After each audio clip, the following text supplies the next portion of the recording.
Maaşlar, pensiyalar, müavinətlər nə qədər artırılacaq? Artımlar artıq təsdiqini tapıb. Çoxlu sənədsiz evlər var. Amnistiya nəticəsində kupçaların, yəni çıxarışların verilməsinə imkan yaradacaq. Növbəti ildən hamının maaşından gəlir vergisi tutacaqlar. Bu vətəndaşın maaşının daha çox azalmasına gətirib çıxara bilər. Pensiyalar yubanır, ödənilmir. Daha konkret qrafik elan olunsun. Paytaxtda ev almaq niyə çətinləşib? Evlərin qiymətinin artmasının fərqli səbəbləri var. 220 manatlıq müavinət artım olacaqmı? Artıq ondan sonra bu müavinətin adı 220 manatlıq müavinət olmayacaq. Pulu işlədə bilmirik də belə. Yəni qızıl alır, çünki düşünür ki, qızılın qiymətində artımlar olacaq. Özəl pensiya fondları nə vaxt fəaliyyətə başlayacaq? Gözlənir ki, qanunvericiliyə dəyişikliklə bağlı paket Milli Məclisə təqdim olunsun. Sıradan insanların mənzil almağı mümkün deyil. Paytaxtımız da belə bir yerə çevrilirmi sizcə? Ümid edək ki, elə olmayacaq. Dərman xərclərimiz niyə yüksəlib? Əsas səbəb təbii ki, dərman preparatlarının qiymətlərindəki artımdır. İndi ipoteka ilə də ev almaq o qədər asan deyil. Həmin kreditlər üzrə faizlərə baxılıb aşağı salınması da həyata keçirilsin. Qəbuldasan. Yenə mühərrik sözə baxmır. Kardiomaqnil ilə mənim mühərrikim həmişə nəzarətdədir. Ürək mürəkkəb mexanizmdir və müntəzəm olaraq kardiomaqnil qəbulu onun sağlam qalmasına kömək edir. Kardiomaqnil ilə ürəyinizin sağlamlığı hər gün nəzarətdədir. Maaşlar, pensiyalar, müavinətlər nə qədər artırılacaq? Əməklarımızdan gəlir vergisi tutulacaq? Sənədsiz evlərə nə vaxt kupça veriləcək? Evlərin qiyməti niyə artır və bundan sonra necə olacaq? İpoteka kreditlərinin maksimum məbləği artırılacaqmı? Qəbuldasanda bu və digər suallar cavablandırılacaq. Studiyada İlqar Mehmanoğludur. Hər birinizi salamlayırıq. Verilişin qonağı millət vəkili Vüqar Bayramovdur. Vüqar müəllim, salam, xoş gəldiniz. Salam, xoş gününüz olsun, hər vaxtınız xeyir. Vüqar müəllim, 2026-cı ilin dövlət büdcəsi elan olundu. Hansı artımlar gözlənilir? Maliyyə Nazirliyi tərəfindən bildiyiniz kimi 2026-cı ilin dövlət büdcəsinin ilkin göstəriciləri elan olunub. 2026-cı ildə bütövlükdə büdcənin gəlirlərində və xərclərində artımlar nəzərdə tutulub. Büdcənin gəlirlərində 0,2%, xərclərində 0,13% artım gözlənir. Düzü, 2025-ci ilin proqnozu ilə müqayisədə təbii ki, artımlar çox deyil əslində. Amma biz 2024-cü ilin icra göstəriciləri müqayisə etsək, təbii ki, daha yüksək artımlar 2026-cı ildə qeydə alınacaq və proqnozlaşdırılır. Büdcənin gəlirlər hissəsini diqqət etirsək, ən vacib məqamlardan biri büdcənin gəlirlərində qeyri-neft sektorunun payının artmasıdır. Çünki 2026-cı ildə qeyri-neft sektorunun payının 58%-ə qədər yüksəlməsi nəzərdə tutulur və proqnozlaşdırılır. Yəni, bu o deməkdir ki, büdcə gəlirlərinin hər 100 manatından 58 manatı neftdən və qazdan kənar sektorda formalaşacaq. Təbii ki, bu pozitivdir, çünki büdcə gəlirlərinin dayanıqlığı baxımından vacibdir. Və eyni zamanda təbii ki, büdcə gəlirlərində digər sektorlar, həm vergi daxil olmalar, həm təbii ki, kömürlük sistemi üzrə daxil olmalar, eləcə dövlət neft fondundan transferlər yenə həlledici olaraq qalacaq. Sizin sualınız təbii ki, daha çox xərclərlə bağlı. Sadəcə mən gəlirlər hissəsini ona görə toxundum ki, həm də xərclərin dayanıqlığını görmək mümkün olur. Çünki bütün hallarda xərclərin dayanıqlığı çox, gəlirlərin dayanıqlığı həm də xərclərin dayanıqlığı baxımından vacibdir.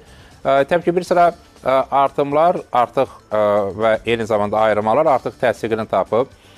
İqtisadi sferiya və eləcə də o cümlədən müdafiə və milli təhlükəsizliklə ilə bağlı ayrılan vəsaitin həcmləri, o cümlədən bütövlükdə əsas xərc məddələri üzrə vəsaitlər üzrə, eləcə də sosial təminat və sosial müdafiə üzrə vəsaitin həcmi elan olunub. Biz təbii ki, bizim tamaşaçılar üçün əminəm ki, daha çox sosial məsələlər və eyni zamanda sosial istiqamətinə qədər vəsaitin ayrılması daha maraqlıdır. Birbaşa sosial istiqamətə, sosial müdafiə və sosial təminata 4,8 milyard manat vəsait ayrılacaq. Bu, 2025-ci ilin proqnoz göstəricisi ilə müqayisədə daha çoxdur. Amma bütövlükdə büdcə xərclərinin təxminən 40%-dən çoxu məhz sosial istiqamətə yönəldiləcək. Yəni, bu o deməkdir ki, 2020-ci ildə büdcədən ayrılan hər 100 manatın ən azı 40 manatı birbaşa sosial istiqamətə yönəldiləcək. Bu, təbii ki, sosial təminat baxımından vacibdir. Hansı artımlar olacaq? Daha konkretləşdirsək, bəzi artımlar qanunla tənzimləri, qanunla təsbit olunub. O cümlədən pensiyaların indeksləşdirilərək artırılması. Bildiyiniz kimi, əmək pensiyaları haqqında qanunda hər ilin yanvar ayında əmək pensiyaları əvvəlki ilin orta aylıq əmək haqqındakı artım faizine uyğun olaraq indeksləşdirilir, artırılır. Yəni, əgər 2025-ci ildə orta aylıq əmək haqqı respublika üzrə nə qədər artacaqsa, ona uyğun olaraq biz artıq 2026-cı ildə pensiyalardakı artımı görəcəyik. Pensiyalarda artım bütün növ əmək pensiyalarını əhatə edəcək. Bura yaşa görə əmək pensiyası, yəni yaşı tamam olan, pensiya yaşı tamam olan və pensiya hüququ qazanan vətəndaşlarımız, əlilliyə görə pensiyalan vətəndaşlarımız, o cümlədən ailə başçısına görə əmək pensiyası alan vətəndaşlarımız aiddir. Bu artımlar 1 milyon 100 mindən artıq vətəndaşımızı əhatə edəcək. Yəni kifayət qədər ciddi bir sayı etibarən ciddi bir rəqəmdir və həmin artımlarla bağlı xərc artıq büdcədə nəzərdə tutulub. Nə qədər artım olacaq, necə faiz artım olacaq, əminəm ki, siz onu deyəcəksiniz. Çünki siz peşəkar jurnalistsiniz və əminəm ki, növbəti sual onunla bağlı olacaq.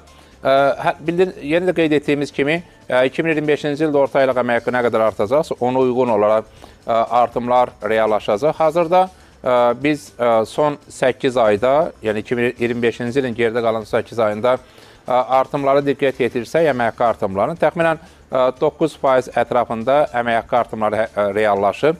Əgər tendensiya belə davam edərsə, təxminən həmin faizə uyğun olaraq pensiyalar artacaq. Təbii ki, bu ilin sonuna doğru rəqəm dəyişə bilər. Çünki ilin yekununda olan rəqəm əsasında Cənab Prezident tərəfindən pensiyaların indeksləşdirilməsi ilə bağlı sərəncam imzalanır. Daha sonra əmək pensiyaları artırır və təbii ki, ilin sonunda daha konkret rəqəmi elan etmək mümkün olacaq. Amma hazırda biz mövcud tendensiyaya baxsaq, hal-hazırda əvvəlki aylarda orta aylıq əmək haqqı təxminən 9% ətrafında artıb. Bu da təbii ki, həm də onunla bağlı idi ki, 2025-ci ildə sosial paket reallaşdı.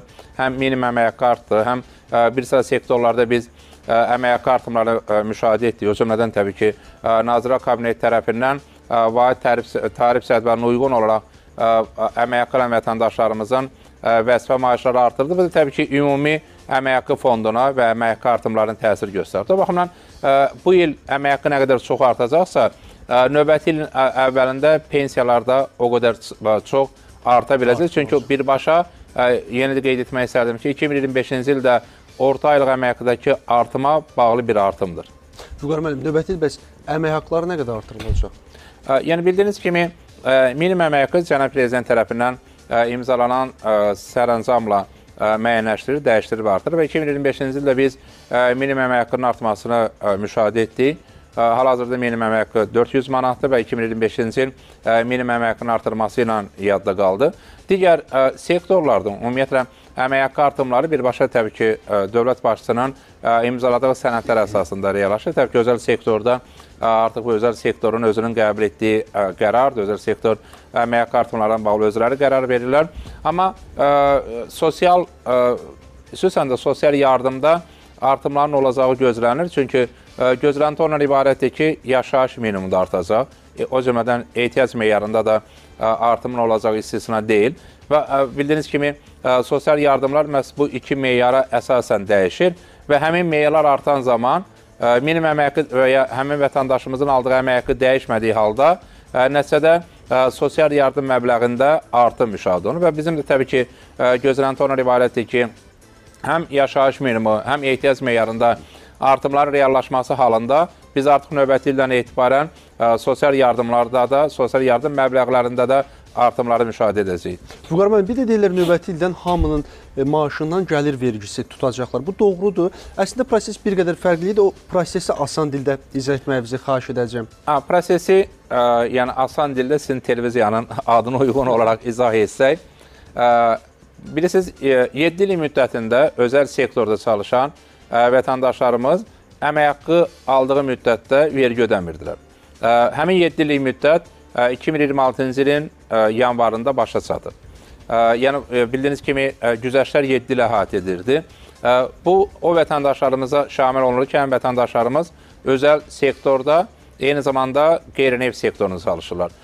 Dövlət və neft sektorunda çalışan vətəndaşlarımızın əmək haqqlarından vergi tutulurdu və o, təbii ki, proses davam edəcək. O, həmin vətəndaşlarımızın vergi ödənişində 2026-cı ildə hər hansı bir dəyişiklik olmayacaq.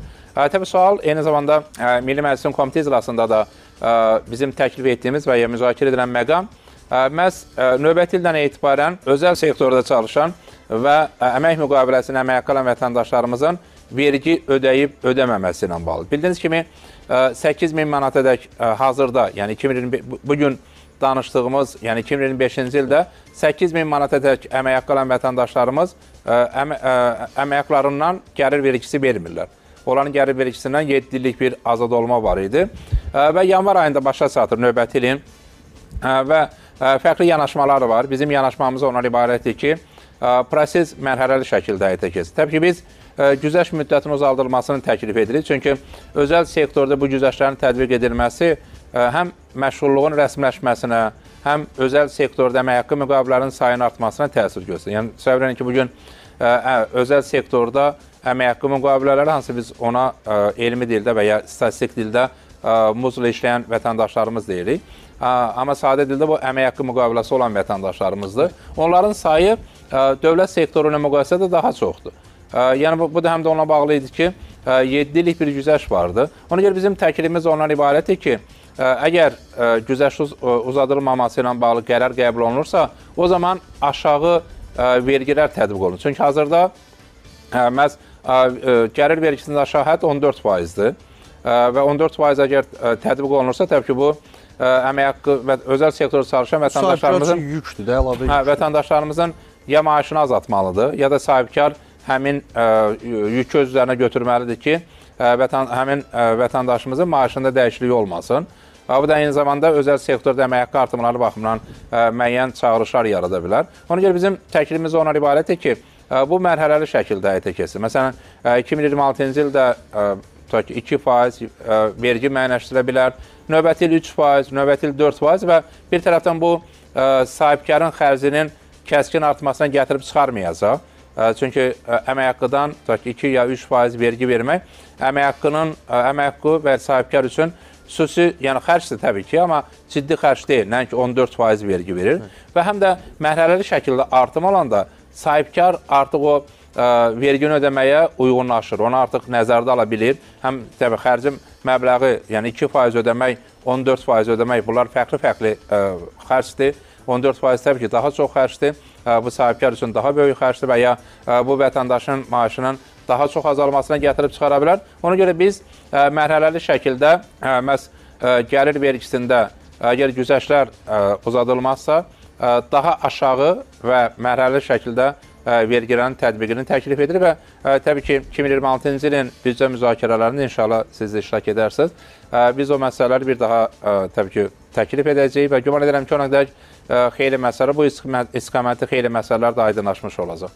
Təşəkkür Vüqar müəllim. Bir də özəl pensiya fondları nə vaxt fəaliyyətə başlayacaq və vətəndaş üçün bunun hansı üstünlükləri olacaq? Bu çox vacib məqamdır. Çünki bir tərəfdən uzun müddəti bildiyiniz kimi özəl pensiya fondlarının yaradılması məsələsi müzakirə olunur. Elə biz Asan Radioda da, Asan TV-də də bunu mütəmadi müzakirə etmiş, hətta təxminən son 2 ildə proses daha aktuallaşıb, amma əvvəlki illərdə də bununla bağlı təkliflər təqdim olunmuşdur. Hətta 2018-ci ildə Asiya İnkişaf Bankı Əmək və Sosial Müdafiəsi Nazirliyi ilə birgə xüsusi bir tədqiqat aparmışdı, təkliflər hazırlamışdı. Amma artıq proses xeyli dərəcədə intensivləşib, sürətlənib. Hətta gözlənir ki, ya bu ilin sonuna dək və ya növbəti ilin əvvəllərində qanunvericilə dəyişikliklə bağlı paket Milli Məclisə təqdim olunsun. Özəl pensiya fondlarının yaradılması əvvəla nə üçün vacibdir? Yeni çalışaq sadə dildə izah edək. Çünki vətəndaş fikirləşir, onsa pensiya üçün ödəniş edir maaşından, nə üçün özəl üçün etməlidir? Əvvəla özəlin özəlliyi ondan ibarətdir ki, vətəndaş özəl pensiya fondunu razılaşıb, hətta fərqli məbləğlər ödəyə bilər. Məsələn, ay ərzində 50 manat, 20 manat, 100 manat vətəndaşın təbii gəlirdən asılı və ya daha çox gəlirdən asılı olaraq ödəniş etmək imkanına malikdir. Bu artıq paralel yığım imkanıdır.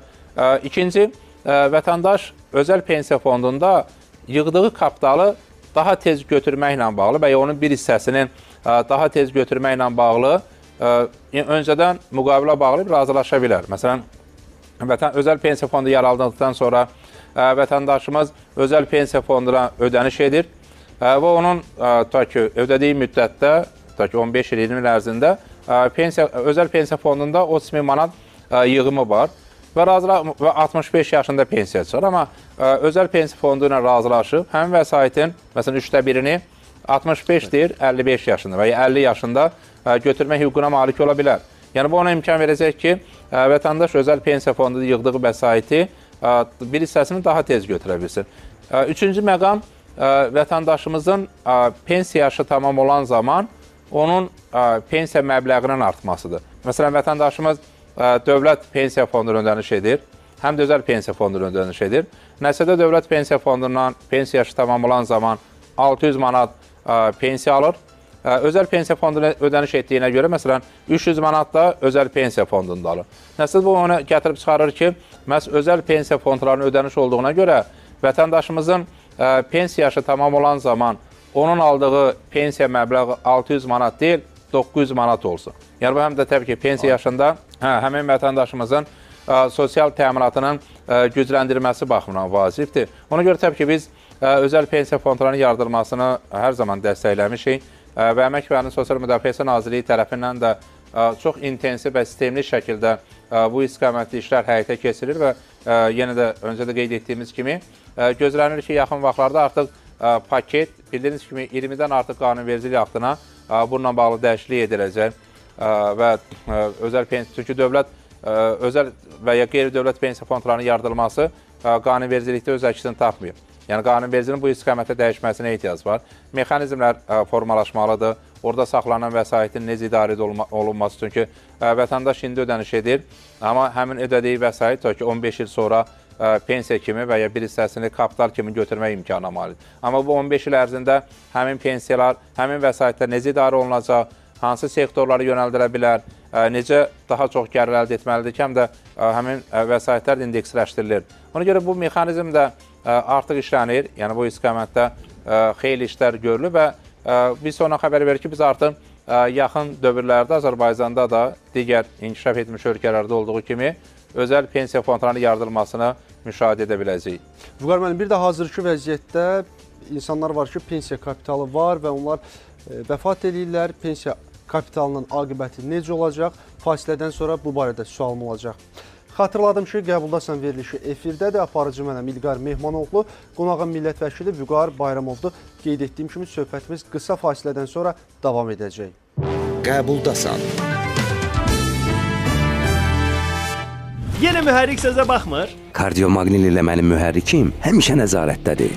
Ürək mürəkkəb mexanizmdir və müntəzəm olaraq kardiomaqnil qəbulu onun sağlam qalmasına kömək edir. Kardiomaqnil ilə ürəyinizin sağlamlığı hər gün nəzarətdədir.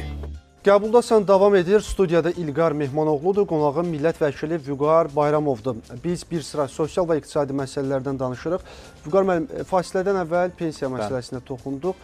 Bəzi insanlar var, onların illərlə çalışırlar, müəyyən bir pensiya kapitalları formalaşır, amma vəfat edirlər. O pensiya kapitalının aqibəti necə olur? Nə vaxt o pensiya kapitalından ailə üzvləri, vərəsələri istifadə edə biləcək? Pensiya kapitalı beləcə də pensiya ilə bağlı, yəni dünyasını dəyişən vətəndaşın pensiyası ilə bağlı bildiyiniz kimi qanunvericilikdə bir sıra hallar nəzərdə tutulub.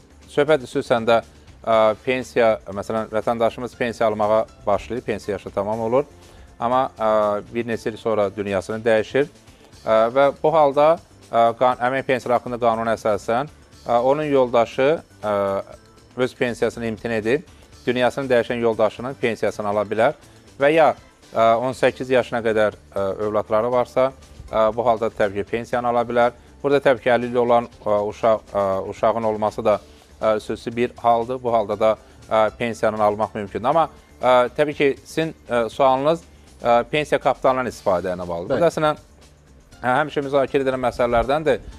İki məqam var. Bir, vətəndaşın yığdığı pensiya kapitalı, bir də dünyasını dəyişmiş vətəndaşımızın pensiya kapitalı. Çünki bəzi hallarda, yəni ki, sizə də mütəmadi müraciətlər olur, bizə də xeyli müraciətlər olur. Hətta elə müraciətlər olur, mütəmadi yazılar nə zaman istifadə edə biləcəyik və bəzi hallarda vətəndaş yığdığı pensiya kapitalını daha tez istifadə etmək istəyir. Yəni, buna bağlı təbii ki, həm mediada, həm də təbii ki, bizim görüşlərdə də daimi müraciətlərin şahidi oluruq. Bəzi ölkələrdə bu hal var. Bəzi ölkələrdə yalnız özəl pensiya deyil, həm də dövlət pensiya kapitalından daha tez istifadə və ya onun bir hissəsindən daha tez istifadə halları var. Məsələn, Singapurda belə bir imkan yaradılmışdır. Bəzi ölkələrdə orada konkret müəyyənləşir ki, pensiya kapitalına nə üçün istifadə edə bilərsiniz. Məsələn, Qazaxıstanda mənzili şəraitin yaxşılaşdırılması üçün pensiya kapitalının bir hissəsindən istifadə imkanları verildi. Və bəzi ölkələrdə təhsil üçün və ya kredit öhdəliyi varsa krediti qaytarmaq üçün bu hallarda istifadə imkanları verir. Təbii ki, bəzi ölkələrdə pensiya kapitalının istifadəyə icazə verilmir. Amma pensiya kapitalının istifadəyə icazə verilən ölkələr var. Və bizim Milli Məclisin Əmək və Sosial Siyasət Komitəsində də müzakirə edilən məsələlərdən biri və eyni zamanda bizim hörmətli həmkarlarımızdan biri məhz dünyasını dəyişən şəxsin pensiya kapitalının 30%-nin, yəni təxminən 1/3-nin onun vərəsəsinin ödənilməsi ilə bağlı təklif irəli sürdü. Burada əslində məqam, yəni əsas məqamlar ondan ibarətdir ki, vətəndaş pensiya kapitalı yığmaqda maraqlı olsun. Əgər vətəndaş xüsusən də kapitalın bir hissəsinin dünyasını dəyişdiyi halda vərəsəsinin kapitalına və ya vərəsəsinə, yəni varisinə ödənilməsi həm də pensiya kapitalı yığımlarına marağı artırır. Çünki artıq vətəndaş əmin olur ki, o dünyasını dəyişəcəyi halda, məsələn, onun əgər yoldaşı pensiyası deyilsə və ya ailəli olmayıbsa və ya 18 yaşına qədər uşaqları yoxdursa və adətən də təbii ki, pensiya yaşına yaxın olan şəxslər 18 yaşına qədər uşaqları olmur əksər hallarda. Bu hallarda, yəni uşaqların yaşı 18 olmur, daha yüksək olur. Bu hallarda o vəsaitin bir hissəsinin varisi ödənilməsi həm də pensiya yığımlarına marağı artırmış olur. Ona görə bununla bağlı yəni bizim komitə icrasımızda təklif təqdim olunub. Hər halda bu təkliflərin maliyyə qiymətləndirməsi çox önəmlidir. Çünki eyni zamanda bugün 1.100.000 vətəndaşımız pensiya alır və onların pensiya təminatının dayanıqlığı da çox önəmlidir. O baxımda təbii ki, Əmək və Əhalinin Sosial Müdafiəsi Nazirliyi tərəfindən bu təkliflərin və ya bu müzakirələrin iqtisadi əsaslandırmasının Maliyyə Nazirliyinin birlikdə aparılması məqsədə uyğun olardı.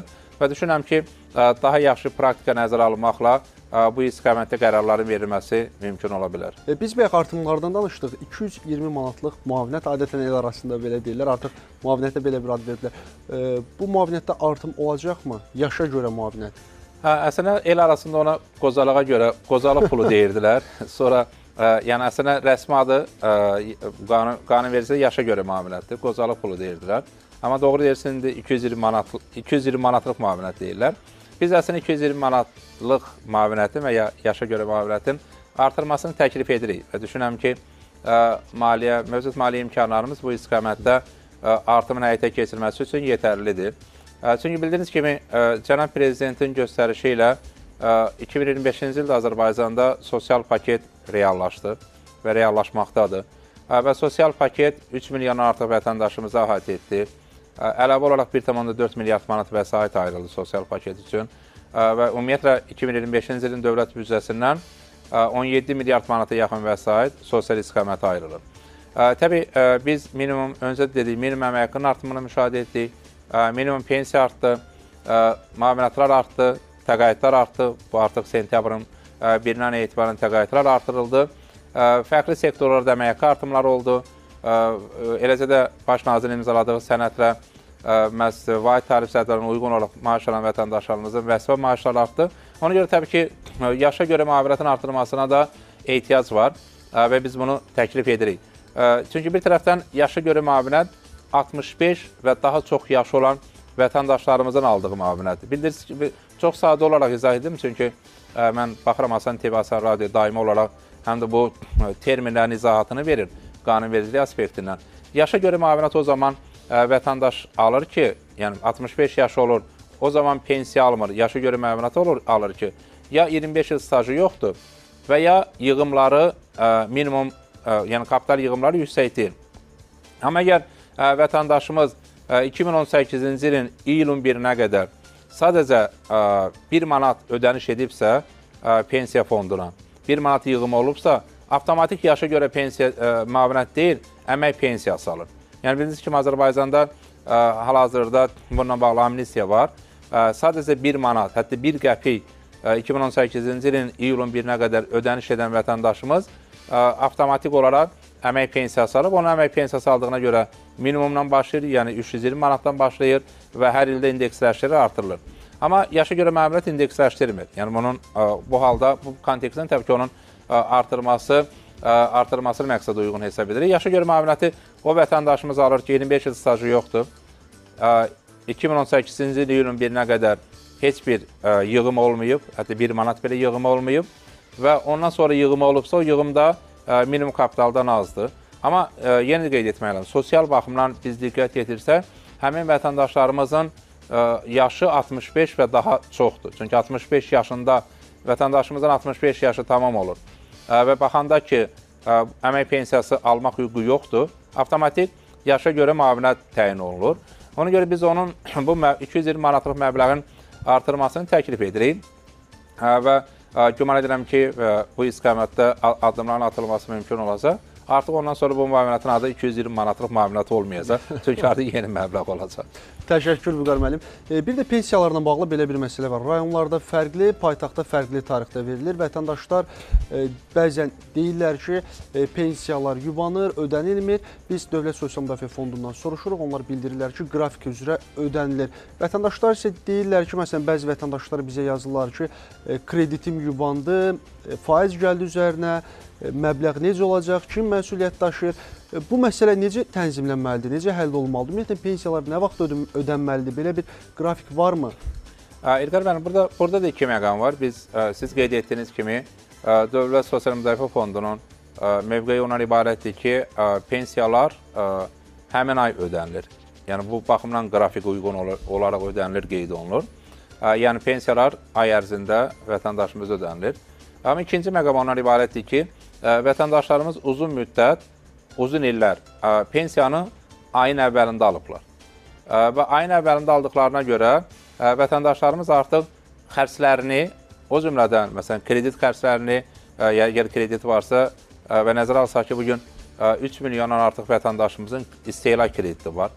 Yəni, deməkdir ki, pensiya alan vətəndaşlarımız arasında da kreditli olan vətəndaşlarımız sayı heç az deyil.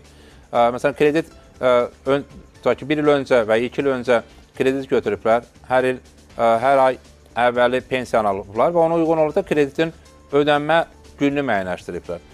Ona görə ayın əvvəli olmadığına görə o krediti ödəməkdə də çətinlik yarana bilir və yaranır. O baxımdan əslində bizim təklifimiz nədən ibarət? Biz təbii ki, banklara müraciət etdik və onlarda bir müraciət ünvanladıq ki, bu xüsusən də pensiyasızlar krediti ilə bağlı vaxtı dəyişdirməsi imkanı versin. Məsələn, əgər əvvəl ayın 5-dirsə, bugün pensiyaçı həmin krediti ayın 20-si alırsa, o zaman onun vaxtını dəyişdirməsi və hər hansı bir cərimə hesablanmadan vaxtın dəyişdirməsi həyata keçirilsin. Bəzi banklarda bu edildi, amma bəzi banklarda edilmədi. Bizim təklifimiz ondan ibarət ki, əvvəla pensiyaların ödənilməsi ilə bağlı daha konkret, yəni ay ərzinə əhatə edəcək qrafik deyil, daha konkret qrafik elan olunsun. Məsələn, elan olunsun ki, Bakı şəhərində vətəndaşlarımız pensiyanı ayın 5-i, maksimum ayın 10-u alacaqlar və ya ayın 1-i, maksimum ayın 5-i alacaqlar. Yəni, konkret və ya 5-i 7-si arası alacaqlar. Artıq həmin ərazidə yaşayan vətəndaşlarımız biləcək ki, onun pensiyası əgər 5-7 arası 7-sindən gec verilməyəcək. Planlarını da ona uyğun quracaq. Və ona uyğun olaraq da planlarını quracaq. İkinci məqam, biz təbii ki, paytaxt və ya iri şəhərlərlə, Sumqayıt, Abşeron və ya digər rayonlarımız arasında vaxt bölgüsünün tərəfdarı deyilik.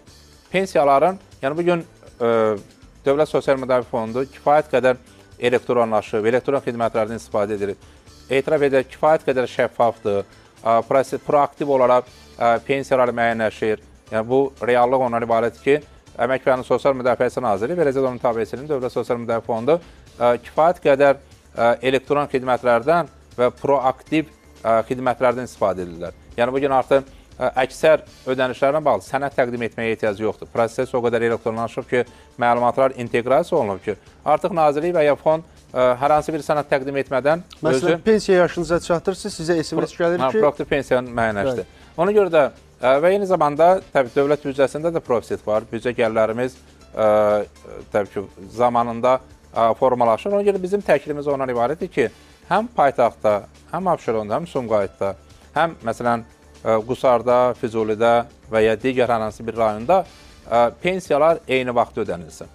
Və əminəm ki, bunun üçün elektron sistem var. Əgər elektron sistemin də daha da gücləndirilməsinə ehtiyac var, bunun edilməsi də mümkün. Çünki Azərbaycan elektron xidmətlərdən daha çox, o cümlə hökumət buludunu nəzərə alsaq, daha çox istifadə edən ölkələrdən biridir. O baxımdan biz zaman fərqinin müəyyənləşdirilməsinin tərəfdarı deyilik və təklif edirik ki, növbəti aylarda və ümumiyyətlə növbəti dövrdə bütün ölkə üzrə pensiyaların eyni vaxtda və vahid qrafik üzrə ödənilməsi həyata keçirilsin və bu kifayət qədər həm pensiyaçıların öz xərclərini planlaşdırmasına imkan verə bilər, həm də bilirsiniz, məsələn, paytaxtda alır, amma hansısa digər bir rayon, məsələn, Saatlı rayonunda yaşayan pensiyamız onu məsələn, bir həftə sonra alır. O baxımdan da bu vaxt fərqinin olması da arzu olunur. Amma eyni vaxt ödəniləndə bu həm də eyni bir yanaşmadır və nəticədə ölkə üzrə bütün pensiyaçılar bu halda pensiyalarını eyni gündə və vahid qrafik üzrə ala bilirlər. Söhbət ona getmir, məsələn, bunu mümkün 3 gün ərzində olsun, amma 3 gün ərzində ölkə üzrə tam ödənilsin. Yekunlaşdırılsın. Bəli, yekunlaşdırılsın. Vüqar müəllim, paytaxtda ev almaq niyə çətinləşib? Niyə qiymətlər artıb? Buna nələr səbəb olur? Düzü, bugün sizin bütün suallarınız çətin suallardır. Ona görə o cümlədən təbii ki, evlərin qiymətinin artması ilə bağlı. Evlərin qiymətinin artmasının fərqli səbəbləri var. Birincisi, ümumiyyətlə biz regionda əmlak bazarında artımı müşahidə edirik. Və bir tərəfdən təbii Rusiya-Ukrayna müharibəsi region bazarına təsir göstərir. Məsələn, biz Cənubi Qafqaz ölkələrinə baxsaq, artımlar həm də məsələn, Gürcüstan paytaxtında və ya Ermənistan paytaxtında da müşahidə olundu. Yəni Tiflisdə və Yeravanda da bir qiymət artımlarını müşahidə edilir. Çünki Rusiya-Ukrayna müharibəsi Cənubi Qafqazda əmlak bazarının tələb yaratdı. Bu təbii tələb əsas səbəblərdən biridir. Ekosistemin özü də əmlak bazarında tələbi artırır. Çünki məsələn Amerika Birləşmiş Ştatları və ya inkişaf edilmiş hər hansı bir ölkə timsalında baxsaq, həmin ölkələrdə həmin ölkələrin əksəriyyətində əmlaklar yüksəkdir, çünki amma eyni zamanda vətəndaşların gəlirləri də post-sovet məkanına müqayisədə daha yüksəkdir. Amma həmin ölkələrdə vətəndaşların alternativ yığım imkanları var. Məsələn, səhim bazarına vəsaitini yönəldir və ya digər istiqamətə vəsaitini yönəldir. Azərbaycanda alternativ yığım imkanları məhduddur. Vətəndaş ya mənzil alır, ya torpaq alır, əgər yığım edirsə, ya qızıl alır və ya bankda pulunu saxlayır və ya evdə saxlayır.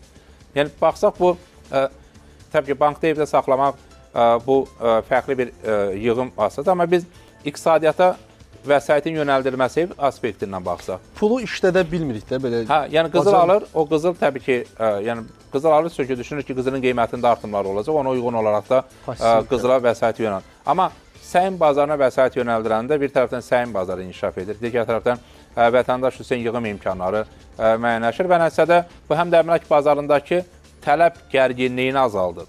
Ona görə həm də alternativ yığım imkanları, xüsusən də əmlak bazarında tələb olan təzyiqin minimumlaşdırılması baxımından vacibdir.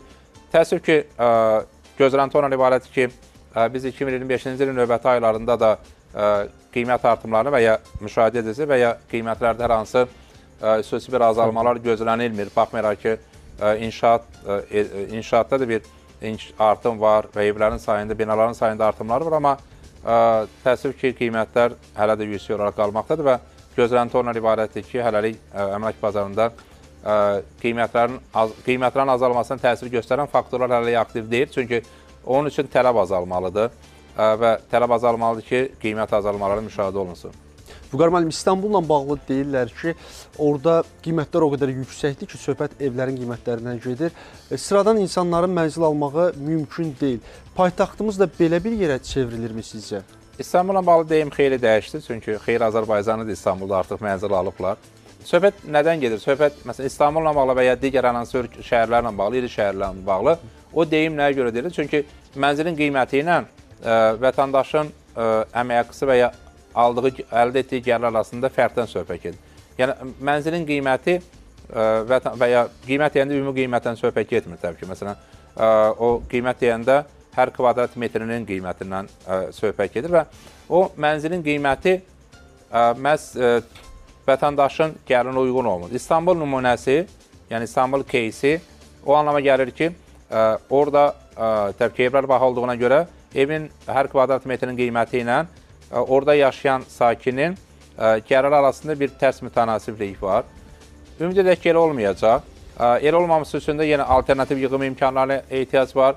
Elə olmaması üçün də təbii digər şəhərlərdə həm məşğulluğun daha yaxından təmin olunması və urbanizasiya prosesinin əks prosesin əvəzlənməsi, yəni urbanizasiya şəhərə axının daha çox bölgələrə və ya digər şəhərlər axının əvəz olunmasına ehtiyac var ki, biz yəni İstanbul nümunəsini Bakı nümunəsi kimi görməyək. Vüqar müəllim, indi ipoteka ilə də ev almaq o qədər asan deyil. Məsələn, güzəştli ipoteka kreditlərinin maksimum məbləği 100.000 manatdır. Sizin əslində daha əvvəl təklifiniz olmuşdu, bu məbləğ artırılsın. Bir yenilik varmı? Bu məbləğə ev almaq sizcə realdırmı? Təbii ki, biz buna bağlı təkliflərimizi təqdim etmiş. Yəni bir tərəfdən bildiyiniz güzəştli ipoteka kreditləri dövlət büdcəsi hesabına maliyyələşir. Ona görə bizim məsələn həm də təklifimiz ondan ibarətdir ki, düzü 4% mövcud faizlərlə müqayisədə yüksək görsənməyə bilər, amma xüsusən nəzərə alsaq ki, həssas qruplar, xüsusi qruplar güzəşli ipotekadan istifadə edir. Hətta o faizin aşağı salınmasını belə biz mümkün olduğunu düşünürük və bu istiqamətdə təkliflərimiz təqdim edirik ki, həmin kreditlər üzrə faizlərə baxılıb aşağı salınması da həyata keçirilsin. Maksimum məbləğin artırılması vacibdir, çünki evlərin qiymətinin də artımları var və uzun müddətdir ki, güzəşli ipoteka kreditlərində maksimum məbləğ artmır, 100.000 manatdır. Və siz qeyd etdiyiniz kimi 100.000 manat nəinki birinci və ikinci zonada, hətta digər əksər zonalarda, bütün hamısına aid deyil təbii ki, mənzil almaq üçün yetərlidir. Təbii ki, ilkin ödəniş var, amma ilkin ödənişdə nəzərə alsaq, yenə də ümumi məbləğ məhz mənzil almaq baxımından xüsusən də nisbətən şəhərin mərkəzində, hətta mərkəzinə baxmasa belə. Bakı ətrafı ərazilərdə belə. Bakı ətrafı nisbətən, yəni hətta ətraf ərazilərdə belə real görsənmir. Ona görə təbii ki, həmin məbləğin artırması vətəndaşlarımızın daha real olaraq əmlak bazarına ipoteka götürərək daxil olmasına imkan yarada bilər. Təbii burada digər arqument ondan ibarət ola bilər ki, məbləğ artsa ipoteka alanların sayı azalacaq. Çünki məbləğ artdıqca hər bir ipoteka kreditlərinə düşən məbləğ artdığına görə ipoteka kreditlərinin sayında müqavilə sayında azalmalar ola bilir. Amma yenə də bunun üçün bu istiqamətdə daha çox vəsaitin ayrılması mümkündür. Yəni büdcənin imkanları yetərincədir. İpoteka kreditə zəmanət fondu yenidən maliyyələşdirmə etmək imkanına malikdir. Çünki əvvəlki dövrlərdə kredit verib güzəşli kredit onlar geri qaytarırlar, onlar yenidən maliyyələşirlər. Ona görə düşünürəm ki, xüsusən də adi ipoteka kreditlərində məbləğ 150 manat olduğunu nəzərə alsaq, güzəşli ipoteka kreditlərinin məbləğinin də 150 manata çatdırılması realdır. 150.000 manatdan 150.000 manat olmalıdır. Əslində 150.000 manat düşünürsünüz ki, normal bu. Bəli, 150.000 manat təbii ki, bilirsiniz, güzəşli ipoteka kreditlərində bir tərəfdə mənzil şəraitinin yaxşılaşdırılması, digər tərəfdə mənzilin alınması 150.000 manat təbii 150.000 manatla da bağlı həmin sualı verilmək olar ki, evlərin qiyməti daha bahadır. Amma digər tərəfdən ilk ödənişi də nəzərə alsaq ki, yəni 150.000 manat arası təxminən 50.000 manatlıq da bir ilk ödənişi var. Bu halda təbii ki, artıq qeyd etdiyimiz ərazilərdə mənzillərin alınması mümkün ola bilər. Bir də bizim ölkədə çoxlu sənədsiz evlər var. Onlara nə vaxt kupça, yəni çıxarış veriləcək, Vüqar müəllim? Proses nə yerdədir? Sənədsiz evlərlə bağlı iş xeyli dərəcədə intensivləşir. Əslində bu sualın cavabı xeyli pozitivdir. Çünki konsepsiya hazırlanır, artıq yekunlaşmaq üzrədir və konsepsiya təxminən 100.000 mənzilə amnistiya nəticəsində kupçaların, yəni çıxarışların verilməsinə imkan yaradacaq. Yaxın zamanlarda bizim gözlənti ondan ibarətdir ki, həmin konsepsiya təqdim olunacaq və ya təqdim oluna bilər, təsdiqlənə bilər və bu artıq həmin amnistiyanın reallaşması anlamına gəlir. Amnistiyanın reallaşması təbii ki, artıq xeyli sayda mənzillərin, sənəd olmayan mənzillərin çıxarış almasına imkan verir. Prosesin elektron və çox sayda olacağı gözlənilir. Eyni zamanda ödənişin də amnistiya baxımından yüksək olmayacağı, yəni rüsumun da yüksək olmayacağı gözlənilir və bu artıq xüsusən də təhlükəli zonada yerləşməyən və yəni söhbət o evlərdən gedir ki, evlər... Onu soruşacağım ki, hansı evlərdir bunlar? Çünki orada il məsələsi var idi. İlkin olaraq təbii ki, mərhələli şəkildə ilkin rəsmi açıqlamalar onlara xəbər verir ki, mərhələli şəkildə proses davam edəcək. İlkin mərhələ təxminən, ilkin yanaşma ondan ibarətdir ki, 2001-ci ildə sənəd olan mənzillər, hansı ki, o mənzillər, o sənəd indiki halda kupça və ya çıxarış almağa imkan vermir. Amma həmin sənədlə də belə vətəndaş artıq konsepsiya təsdiq olunduqdan sonra, qüvvəyə mindikdən sonra çıxarış alma imkanına malik olacaq. Amma sözsüz elə evlər var ki, onlar neft buruqlarının yaxınlığındadır. Elə evlər var ki, yüksək gərginlikli elektrik xətlərinin altında inşa edilir və ya böyük nəqliyyat şəbəkəsinə yaxınlığında o evlərlə bağlı ayrıca bir qərar veriləcəyi gözlənir. Vüqar müəllim, aydınlaşdırmaq üçün soruşuram. Bələdiyyə sənədidir, evim var 2004-cü ildə və yaxud da fərqli tarixdə. Hətta bələdiyyə sənədi ilə olan evlərə belə çıxarış veriləcək. Gözlənti, təbii ki, daha sənəd təsdiq olunduqdan və təqdim olunduqdan sonra daha detal sualları cavablandırmaq mümkün olacaq. Amma təbii ilkin gözlənti ondan ibarətdir ki, və ümumiyyətlə yanaşma ondan ibarətdir ki, əgər məsələn bələdiyyə sənədi həmin qeyd olunan tarixdən əvvəl verilir və o təsdiq edir ki, vətəndaş həmin sənədlə inşa edib, təhlükəsizlik qaydalarına ev əməl olunub, ev inşa edilən zaman cavab verir. O halda təbii ki, həmin evə də çıxarışın verilməsi həyata keçiriləcək. Vüqar müəllim, çox qısa soruşacağım. Bir müddət əvvəl kredit limitləri məhdudlaşdırıldı, Mərkəzi Bank qərar qəbul etdi. Bu qərar hansı zərurətdən yarandı? Bir də bu yalnız istehlak kreditlərinə də aidmi, yoxsa təkcə taksit kreditlərinə şamil olunur? Ümumiyyətlə, istehlak kreditlərlə bağlı bildiyiniz kimi o məhdudiyyətlər var idi. İstehlak kreditləri məhz vətəndaşımızın gəlirinə uyğun olaraq müəyyənləşirdi və bank vətəndaşın gəlirini nəzərə alınmaqla istehlak krediti verirdi və o məhdudiyyət əvvəlki dövrlərdə tətbiq olunurdu. Amma indi problem nə idi? O problemi biz təbii ki, mütəmadi olaraq təqdim etməyə çalışırdıq. Vətəndaş kredit kartı götürür, orada kredit xətti açılır və ay ərzində vətəndaşa 10.000 manatlıq xərcləmək imkanı verilir kredit xətti çərçivəsində. Və qeyd edilir ki, növbəti bir ayda qaytarsanız faiz ödəməyəcəksiniz və ya cüzi bir rəqəm ödəniləcək. Amma bir ay keçdikdən sonra vətəndaş onu qaytara bilmirsə və ya bir hissəsini qaytara bilmirsə, kifayət qədər böyük faizlər hesablanırdı. Nəsədə bu nəyə gətirir? Vətəndaş kartı götürür, xərcləməyə başlayır, xərcləməyə təşviq olunur. Amma onu qaytarmaqda yuvananda zaman baxımından, hətta bəzi hallarda gündəlik faiz ciddi rəqəmlə ifadə olunurdu. Ona görə də yəni Mərkəzi Bankın bu istiqamətdə atdığı addımı biz alqışlayırıq, təqdirə layiqdir. Çünki bu addım imkan verəcək ki, artıq bank vətəndaşın gəliri nəzərə almaqla həmin kredit xəttini açsın və kredit xəttinin açılması da imkan verəcək ki, vətəndaş öz gəlirinə uyğun xərcləyə bilsin. Yəni xərcləyib sonradan onu qaytarmaq və ya qaytara bilmək məqsədə... Xərclədiyi pulu qaytara bilsin. Təbii ki, vətəndaş xərclədiyi pulda, sözsüz vətəndaş bankdan götürürsə o pulu geri qaytarmalıdır, çünki bankın da digər öhdəliyi var. Amma bank da maraqlı olmalıdır ki, vətəndaşa cərimə yazmasın. Vətəndaş elə bir limit aşmalıdır ki, vətəndaş həmin pulu banka qaytara bilsin. Bəli. Vüqar müəllim, son suallarımdır. Dərman qiymətləri, dərman xərclərimiz niyə yüksəlib? Ümumiyyətlə, Dövlət Statistika Komitəsinin son rəqəmi göstərir ki, dərman preparatları, beləcə tibbi ləvazimatların alınmasına xərclənən vəsaitin həcmi 21% artıb. Əvvəlki dövrlə müqayisədə 210 milyon manat artıq vəsait deməkdir. Əsas səbəb təbii ki, dərman preparatlarının qiymətlərindəki artımdır. Və eyni zamanda tibbi xidmətləri təxminən 6% artım qeyd alınıb. Vacib məqamdır, çünki bu istiqamətdə qiymətlərin tənzimlənməsinə, optimallaşdırılmasına ehtiyac var. Çünki dərman preparatlarının qiyməti vətəndaşın ailə büdcəsi baxımından vacibdir. Yəni, qiymət artırsa daha çox xərc deməkdir. Ona görə biz təklif edirik ki, əvvəla yerli istehsalın formalaşması və genişlənməsi. İkinci, monitorinqlər, çünki bəzi hallarda sahibkarlar tərəfindən süni şəkildə qiymət artımlarına gedir. Yəni, qiymətlərin optimallaşdırmasına və bəzi dərman məhsulları üzrə də qiymətlərin yerli istehsala təşkil edilməsi ilə azaldılmasına ehtiyac var ki, dərman preparatlarının qiyməti ailə büdcələrinə negativ təsir göstərməsin. Vüqar müəllim, ərzaq qiymətləri ilə bağlı qarşıdakı günlərdə, aylarda hansı proqnozlar var? Rəsmi proqnozlar bir rəqəmlidir, inflyasiya səviyyəsi və əslində bizim gözlənti də ondan ibarətdir ki, 2025-ci ildə bir rəqəmli inflyasiya səviyyəsinə nail olmaq mümkün olacaq. Çox sağ olun, vaxt ayırdığınıza görə minnətdarım, təşəkkür edirik. Mən təşəkkür edirəm. Belə, qəbulda sizin ayrılan vaxt bitdi. Studiyada aparıcı mən idim İlqar Mehmanoğlu, qonağım isə millət vəkili Vüqar Bayramov idi. Müsahibimiz çox vacib, önəmli açıqlamalar verdi.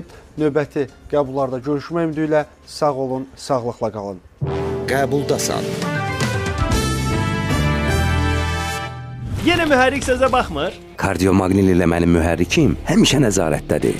Ürək mürəkkəb mexanizmdir və müntəzəm olaraq kardiomaqnil qəbulu onun sağlam qalmasına kömək edir. Kardiomaqnil ilə ürəyinizin sağlamlığı hər gün nəzarətdədir.